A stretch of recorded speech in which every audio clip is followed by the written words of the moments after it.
अंतर्राष्ट्रीय सूरजकुंड हस्तशिल्प मेले में हरियाणा राज्य बाल कल्याण परिषद की मांद महासचिव रंजीता मेहता ने शिरकत की और सूरजकुंड हस्तशिल्प मेले का अवलोकन किया। इस अवसर पर हमारे वरिष्ठ संवाददाता बीडी कौशिक ने रंजीता मेहता से विशेष बातचीत की। नमस्कार, मैं हूं बीडी कौशिक। हमारा विभिन्न शख्सियतों से, चाहे वो सामाजिक हो, धार्मिक हो या राजनीतिक हो, जिन्होंने लोगों के लिए एक उदाहरण पेश किया है, ऐसी शख्सियतों से मिलने का दौर लगातार जारी रहता है। और हमारे साथ आज हैं हरियाणा बाल कल्याण परिषद की मानद महासचिव रंजीता मेहता जी। उन्होंने जिस तरीके से एक सशक्त महिला के रूप में अपने आप को स्थापित किया है और लोगों के लिए एक उदाहरण पेश किया है, उनसे आज आप की बातचीत कराएंगे, उनके कुछ निजी पहलुओं को भी छुएंगे और उसी के साथ साथ किस तरीके से उनका सफर रहा है। तो आइए बात करते हैं रंजीता मेहता जी से। मैडम, आपका स्वागत है। जी, धन्यवाद। कैमरे पे देखिए। आज आपसे बात करके हमें गौरव भी हो रहा है कि एक महिला इतने बढ़िया पद पे बैठी हुई हैं और बड़ी बखूबी से जो अपने पद का जो है वो सदुपयोग कर रही हैं। तो अपने बारे में थोड़ा बताइए।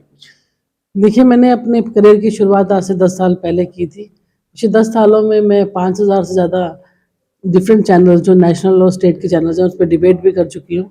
मैं पहले कांग्रेस की प्रवक्ता थी, अब मैं भारतीय जनता पार्टी की प्रवक्ता हूँ। और उसके बाद मुख्यमंत्री जी और गवर्नर साहब द्वारा मुझे इस पद के लिए नवाजा गया है 17 मई 2022 को। मेरी पूरी कोशिश रहती है कि जिस चीज़ की जिम्मेदारी मुझे दी जाए उसको दिल की एक हर गहराई से उसको नापा जाए और उसके बाद उसको हासिल करने के लिए पुरजोर कोशिश की जाए। क्योंकि मैं ये मानती हूँ कि हर महिला को सम्मान मिले, हर जगह पे उसको काम मिले, हर बात में हिस्सेदारी हो, इसका प्रमाण मिले उसे सुरक्षा हो, पूरी आज़ादी, हर तरफ आगे बढ़े, जीते हर एक बाजी, तभी खुशहाली की बोर आएगी और दुख की रहना बीतेगी और महिलाओं की और बच्चों की इस जंग में रंजीता रंजीतेगी। क्या बात है, क्या बात है, बहुत बढ़िया। अच्छा मैडम, एक और बात बताइए, जैसे बचपन कैसे रहा आपका, किस तरीके से आपकी पढ़ाई हुई है? देखिए, बचपन मैं अपने घर में तीसरी बेटियां थी, तो आप सोच सकते हैं कि जब 2 के बाद तीसरी बेटी होती है तो घर का माहौल कैसा होता है। सबको लड़के की चाह थी, पर तीसरी बेटी होने के बावजूद मेरा लालन पालन जो है वो लड़कों की तरह ही हुआ। और कहीं ना कहीं एक अंदर से कोशिश रहती थी कि माँ बाप को खुश रखा जाए। और जब बचपन था तो मैं खाऊंगा, मैं जाऊंगा, मैं रहूंगा, इसी तरीके से लड़कों की तरह मैं बातचीत करती थी जब तक मेरा छोटा भाई नहीं आया। 3 साल के गैप के बाद बेटा घर में हुआ और तब फैमिली कंप्लीट हुई। और दुर्भाग्य कह लीजिए कि 16 दिन तक पिताजी ने शक्ल भी नहीं देखी थी कि तीसरी बेटी घर में हुई है। पर सबसे ज़्यादा लाड और प्यार भी फिर बाद में मुझे ही मिला। और पिताजी को मैंने बहुत जल्दी, मैं पढ़ाई कर रही थी MBA की, तभी खोल दिया था। और चाचा ताया बुआ घर पे ना होने की वजह से तो एक जो रिस्पॉन्सिबिलिटी थी उसके बाद मेरे कंधे पर आई। छोटे भाई की पहले शादी की, उसके बाद मेरी शादी हुई और उसके बाद मैंने बिजनेस एडमिनिस्ट्रेशन में MBA करके अपना करियर जो था वो सेट किया, जॉब्स की। उसके बाद मेरी शादी हुई और लकीली एक ऐसे हस्बैंड मिले जो बिल्कुल खुले विचारों के थे और उनकी ही शौक की वजह से मैं पॉलिटिक्स में आई। और एक कह लीजिए स्पीड ब्रेकर था घर के पास जो मुझे पॉलिटिक्स में लेकर आया। हर रोज़ गाड़ी निकलती थी, गाड़ी नीचे से बचती थी और जब कंप्लेंट की काउंसलर को तो उसने अच्छा जवाब नहीं दिया। उसकी खुंदस में उन्होंने कहा कि इस बार चुनाव आप लड़ोगे। और मैंने राजनीति में अपना पहला कदम रखा और मैंने पार्षद का चुनाव लड़ा। मेरे को पहली बार में 1900 वोट मिली। लोगों का बहुत अच्छा रिस्पांस रहा और देखा कि काम होते हैं, कहीं ना कहीं प्रतिनिधि इग्नोर करते हैं उस काम को करने के लिए। तो ऐसा ही सफ़र बढ़ता रहा। फिर कांग्रेस ज्वाइन की, हेडक्वार्टर इंचार्ज बनी, मीडिया प्रभारी बनी और उसके बाद वाइस प्रेसिडेंट, फिर नेशनल टीम में, फिर राजस्थान की प्रभारी बनी और प्रदेश प्रवक्ता बनी। और उसके बाद जो 2019 का चुनाव है उसमें टिकट फाइनल होने के लास्ट 5 मिनट में जो है टिकट काट दी गई और किसी और को अपॉर्चुनिटी दे दी गई।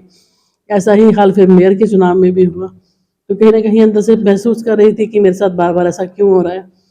और मुख्यमंत्री जी ने मुझे अप्रोच किया और उसके बाद मेरी जो ज्वाइनिंग है वो भारतीय जनता पार्टी में हुई। और मेरे ऊपर एक बहुत बड़ी रिस्पॉन्सिबिलिटी थी कि मेयर का चुनाव जो है पंचकूला का जिताया जाए।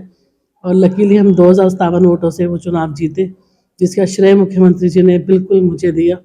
और उसके बाद भारतीय जनता पार्टी की प्रवक्ता बन के मैंने पार्टी की सेवा करनी शुरू की और अब हाल ही में मुझे मई 2022 में इस पद से नवाजा गया है।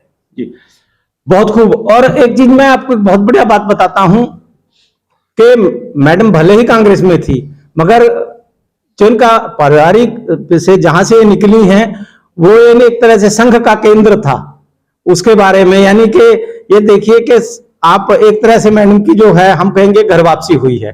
जी जी, मेरी माता जी, पिताजी, मेरे सिस्टर इन लॉ, मेरे ब्रदर इन लॉ, मेरे हस्बैंड, सब लोग संघ से जुड़े हुए हैं। दोनों तृतीय वर्ष है, माता जी और पिताजी, और मेरे हस्बैंड तृतीय वर्ष है। जब बाबरी मस्जिद तोड़ी गई थी तो सबसे पहले अंदर कूदने वाले जो थे मेरे हस्बैंड थे। 16 साल की उम्र में ही ये जुनून था कि देश के लिए कुछ करना है। और पूरा संघ परिवार की होने की वजह से घर में कहीं ना कहीं एक कंट्रोवर्सी रहती थी कि मैं कांग्रेस में हूँ और पूरा परिवार भाजपा में है। तो कहीं ना कहीं जब मेरी वापसी हुई तो मुख्यमंत्री जी से लेकर परिवार में सब लोग यही कह रहे थे कि घर में वापसी हुई है। अब right man in right party जो है आ गई हूँ और पूरी कोशिश करूँगी कि मैं जितनी मेहनत मैंने पहले की थी उससे ज़्यादा मेहनत करके आज पार्टी में अपना जो नाम है, अपना जो कद है उसको स्थापित करूँगी। एक उदाहरण आपने मेरे को कल बताया था, मेरे को बड़ा अच्छा लगा कि नमस्ते सदा वत्सले मातृभूमि। जब आपने बीजेपी में ज्वाइन किया कांग्रेस छोड़ के, तो घर वालों का रिएक्शन क्या था? देखिए, मेरे पिताजी बहुत ही जो है, अब आज 84 वर्ष की उम्र है उनकी, तो बहुत ज़्यादा तब कट्टर संघ से हैं। तो जब मैं कांग्रेस में थी, जितने भी बड़े लीडर्स घर पे आते थे तो कभी भी वो बाहर नमस्ते करने के लिए भी नहीं निकलते थे। कहीं ना कहीं विचारधारा डिफरेंट थी और वो इस चीज़ को नहीं ठीक मानते थे। और जिस दिन मेरी भाजपा में ज्वाइनिंग हुई और मेरी बेटी ने जाके बताया कि दादू आपको पता है मम्मा बीजेपी ज्वाइन कर रहे हैं, तो पहले तो उनको विश्वास नहीं, उन्होंने कहा बेटा अफवाहें फैलाना बंद करो। उसके बाद उन्होंने कहा कि पापा, दादू नहीं, आप सच में देखिए मम्मा बीजेपी ज्वाइन कर रहे हैं, बाहर लड़ियाँ लगनी शुरू हो गई हैं। तो उन्होंने चुपके से अपने कमरे से निकल के बाहर देखा जब भारतीय जनता पार्टी की लड़ियाँ लग रही हैं, तो उन्होंने जितने भी अपने स्वयंसेवक थे, जितने भी अपने दोस्त थे, सबको कॉल करनी शुरू की कि आप घर पे आइए, मेरी बिटिया की जो है घर वापसी हो रही है। और उन्होंने मुख्यमंत्री जी को जो है गेट पे छाती पे अपना जो वो जिस तरीके से रखते हैं नमस्ते सदा वस्ते, ध्वज प्रणाम होता है, ध्वज प्रणाम होता है, और उन्होंने कहा स्वयंसेवक 1962। तो मुख्यमंत्री जी बहुत खुश हुए कि अरे संघ परिवार की बहू अब तक कहाँ थी। तो बहुत लाड और प्यार जो है मुख्यमंत्री जी के द्वारा मिला कि संघ परिवार की बहू अब तक कांग्रेस में थी और अब उसकी घर वापसी हुई है। और वही सब जो है कट कर लीजिए, सम्मान जो है मुख्यमंत्री जी ने आज तक मुझे दिया है और बहुत प्यार लाड करते हैं। जब भी कोई बल्कि इस बारे में पूछता भी है कि पहले ये कहाँ थी, अभी बीजेपी में, तो ये कहकर टाल देते हैं हंसकर कि पहले जो था मायका पक्ष हावी था, ससुराल पक्ष हावी है। बहुत बढ़िया, बहुत बढ़िया। अच्छा, अब बात करेंगे थोड़ा सा कि जो बाल कल्याण परिषद है इसको अब कैसे आगे बढ़ाएंगे। इसमें जैसे जिस तरीके से क्या होता है, कोई संगठन अगर बहुत ज्यादा देर हो जाए उसको तो स्थिर पड़ जाता है। आप इसमें कुछ नयापन लाने के लिए अगर नई चीजें ऐसी क्या ऐड करेंगे कि जिससे ये दौड़ने लगे और इसका जो समाज में है ख्याति बढ़े? देखिए, जब मैंने ज्वाइनिंग की थी तो काफ़ी मुश्किलें थी, हमारी ग्रांट्स जो थी लैप्स हुई पड़ी थी, कोर्ट केसेस हुए पड़े थे, लोगों को 8-8 महीने की सैलरी नहीं मिली थी। तो मैंने आने के बाद अपनी कोशिश की है कि किसी की कोई चीज़ ना रुके, चाहे वो एसीपी है, चाहे वो एरियर है, चाहे वो पेंडिंग सैलरी है। जितनी भी ग्रांट थी हमारी पूरी रिलीज़ हो चुकी हैं। तो उसके अलावा जो नए इनोवेटिव चीज़ें हमने शुरू करने की हैं, बाल संगम के तहत हमने हॉस्पिटल्स में डे केयर सेंटर शुरू किए हैं ताकि बच्चे ओपीडी में इन्फेक्शन कैरी ना करें। उसके अलावा वर्चुअल क्लासरूम की जहाँ मैं बात कर रही हूँ, बच्चे ट्यूशन्स ले सकते हैं 6वीं से 10वीं तक। उसके अलावा इंग्लिश स्पीकिंग कोर्स और आईलेट्स की तैयारी, ये सब मेरे आने के बाद ही मैंने शुरुआत की है।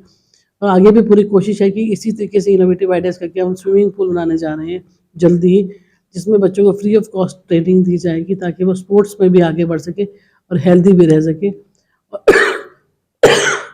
तो स्पोर्ट्स में भी बच्चे आगे बढ़े, खेल कूद में आगे बढ़े। आर्चरी हमारा नारनौल में बहुत बढ़िया सेंटर चल रहा है, जहाँ पे राज्य लेवल पे जो लोग हैं वो पार्टिसिपेट करके आगे मेडल जीत रहे हैं। तो आर्चरी भी हम 3-4 जगह पे और खोलना चाहेंगे ताकि पूरे हरियाणा के बच्चों को उसकी सुविधा मिल सके। जी, हमारी शुभकामनाएं आपके साथ हैं। आपने हमारे से बात की उसके लिए बहुत बहुत धन्यवाद। तो दर्शकों, हमारे साथ थी हरियाणा बाल कल्याण परिषद की महासचिव रंजीता मेहता आज की यात्रा यहीं तक, आगे फिर किसी शख्सियत के साथ दोबारा मिलेंगे। धन्यवाद।